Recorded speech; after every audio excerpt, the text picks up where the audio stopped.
Hey, baby, can you start with a round of applause? Take it back to me. Back to the stage, George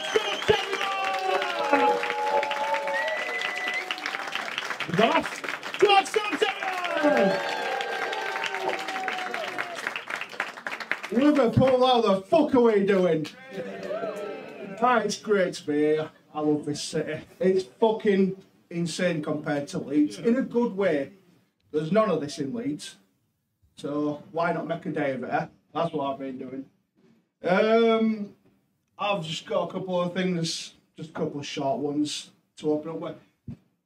This actually came to me in a dream in my van whilst we're actually delivering 10-15 minutes up the road from here. And it goes as a man's taking his girlfriend to meet his family for the first time. He warns his girlfriend, look, there's one thing I've got to tell you. My dad's got Parkinson's, it's not too serious. Do not freak out about it, because you'll just upset him all and all that. So they get there, she sees him, meets all family, and she just pulls boyfriend to the side and goes, look, I know you said he had low-level Parkinson's, but why is he shaking that much? And he goes to her, I also forgot to tell you he's a raging alcoholic. No. That's why you don't trust shit you see in dreams. I'll start with my actual set now if you want. Get that out of the way. I'm a Yorkshireman, and as a Yorkshireman, I'm a cheat cunt. So as a Yorkshireman, I'm a real good cheat cunt, and I take advantage of being a cheat cunt, because I've just come back from Sweden, of all places. Now, I went to Sweden a really good deal for what we'll call just a couple of, not political reasons, but do you remember a couple of years ago when the fella decided to blow himself up in a taxi 5 minutes away from here? The fella in Sweden did the exact same thing, and to me it made no sense because he only injured himself. He broke the car window, he didn't even fucking get a scratch on him. And it actually made news here, which is quite strange, thinking about it. I thought, you know what, that's in news. I've never seen a place it twice in a week. I'm off to Sweden. So I get all this deal. It's 5-star hotel, everything included for a week for £400, I think it cost me. And I actually came back off of my holiday, realising I suffered consequences of this terror attack. Because I actually came back missing the staff. I came back with Stockholm Syndrome. Said that. No, that's the first time that joke's actually got a laugh, so I'm not. Growing up there, I used to go to places like Butlins on my holidays, and it'd always be the same sort of thing. We'd go to Skegness for a week for £9.50, and they were great until I actually got in trouble, and I did this quite a lot. I did this every year. I pissed my dad off quite a bit, because he was more concerned about not getting his deposit back on this £9.50 caravan. And what I really did one year to piss him off properly is I seen there's a swimming pool. He's actually sat out there all day getting absolutely arsehole, like all dads do on holiday. And I go to jump in this swimming pool and he goes to me, George, don't you fucking dare jump in that pool, you'll come! Why, Dad, what have I done now? You've done no wrong yet, but I'm warning you, that swimming pool is full of piss. My faggins. And that, if you swim that over, I'll show you anatomy of a dead hedgehog, you little bastard. So I slept in the garden for 4 nights. And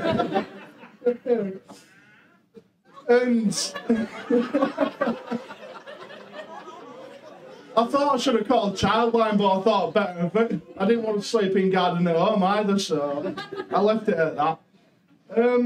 But since I've been working and I've been going to Spain for the last 10 years or so, and I like Spain, nothing wrong with it. Couple of things though. One, you've got to learn the language to get the most out of it. Fair enough. I'm just short of a year into learning Spanish. It's all going well, and it actually came in useful about 6 months ago. So I were held at knife point in Ibiza. It's believable as fucking it for Ibiza. All can happen there. So a fella's got a knife like that against my throat, and I'm trying to, I'm staggering around. I'm absolutely arsehole from the night before, as you are, in Ibiza and everywhere else like that. So I think, you know what? Spanish might save me here. And it did, because English one got a fucking work. I tried telling the fella, does anyone speak Spanish before I actually go on with this bit? I'll do it in English then. I tried telling the fella, please sir, I've no more money. It's warm out. Will you fuck off and leave me alone, please? And to my surprise, he actually dropped the knife and run. But I didn't actually say that to him, because I found out a couple of minutes later from an English bar worker just over there. Speaks good Spanish, better than I do. And I actually found out what I'd told the fella is, please sir, I'm hot for you. I've got a small penis. He just fucked off down beach. I think he might still be running, I'm not too sure. I didn't chase him to find out where he was going. But it also comes in useful for a man that I like to call a lucky man. Now, we're calling him that because you're lucky for two reasons. One, you're lucky the thing you buy off him lasts more than 5 fucking minutes. Or you're lucky that the first time you say no, in English and Spanish, he actually fucks off and leaves you alone. And to pay for all these oldies, I do a lot of work. I go around driving a van. I do a bit long distance now and then. It's rare, but I do it. And in that time, I've got a lot of time to think. I come up with random, complete, utter shite. But it actually helps with comedy. Because I had a thought a few days ago when I was listening to something about Mother Teresa of all people.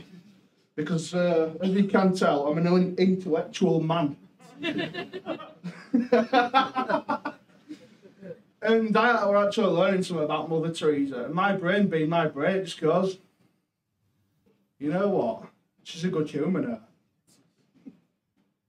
And the sayings and stuff.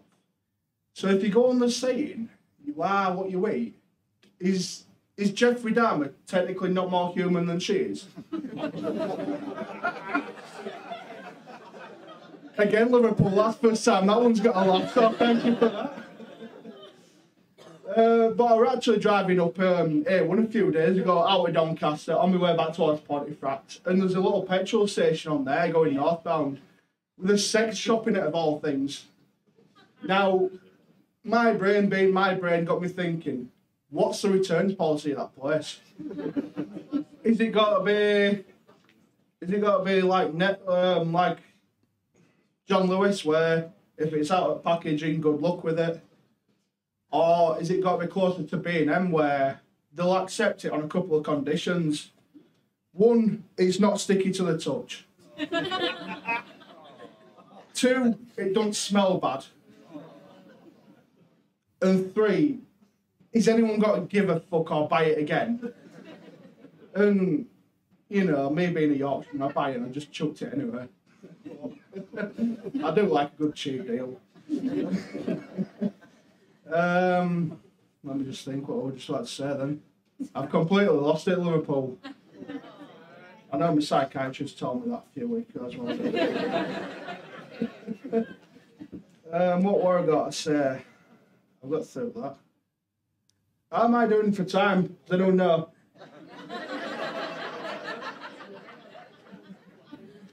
One minute 30 left. 1 minute 30.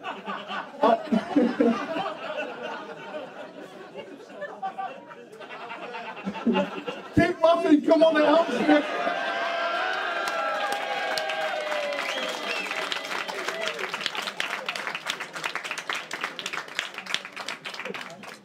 I've not seen that light yet, come on. No, but I just got to say though, a couple of things about being on tonight. It's actually, there's my light, I'll take that, I'll do another minute or so.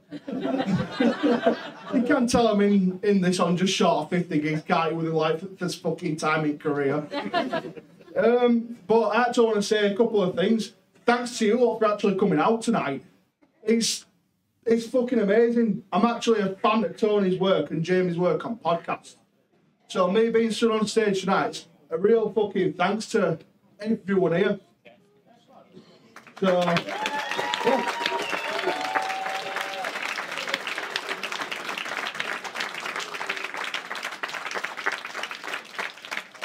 I think I'll call out my time, Liverpool. You've been fucking good.